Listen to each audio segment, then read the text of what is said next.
ঈদের পরের দিন আজকে বাড়ির উদ্দেশ্যে রওনা দিলাম আমাদের জন্মভূমি ভোলার চরপেশনে। সদরঘাটের পরিস্থিতি অনেক,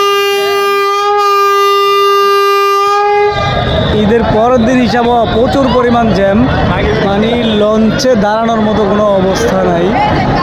হইল আমরা যেই লঞ্চে আছি ওই লঞ্চে মানুষ পাও রাখার মতো জায়গা নেই। কি পরিমাণ মানুষ তাহলে ঈদের পরে, তাহলে ঈদের আগে কি মানুষ বাড়ি যায় নাই?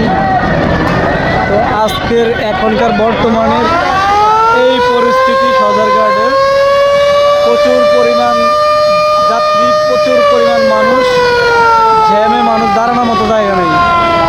ভোলা বরিশাল সেতুর যে আমাদের আন্দোলন ছিল, আমাদের সেতু দেওয়ার কথা, এটার কাজ কবে ধরে আল্লাহ ভালো জানে। তবে আমরা বেঁচে থাকতে হয় কি না জানি না। মানুষের, সদরঘাটের মানুষের যে একটা ভোগান্তি, এই ভোগান্তি মনে হয় দক্ষিণ অঞ্চলের মানুষের যে ভোগান্তি, এগুলো কবে আমরা মুক্তি পাই আল্লাহ ভালো জানে। আমাদের দেশের যারা বড় বড় কর্মকর্তা আছেন, কেউ আসলে দক্ষিণ অঞ্চলের মানুষকে নিয়ে ভাবে না। যেমন ভোলার মানুষকে নিয়ে আসলে কেউ ভাবে না। যদি ভাবতো তাহলে হয়তো ভোলার মানুষ এভাবে প্রত্যেক ঈদে এভাবে কষ্ট করে তাদের নিজ জন্মস্থান, নিজ গ্রামে ভোলা জেলাতে জীবনের রিস্ক নিয়ে জীবন যুদ্ধ করে এভাবে যাতায়াত করতে হইতো না।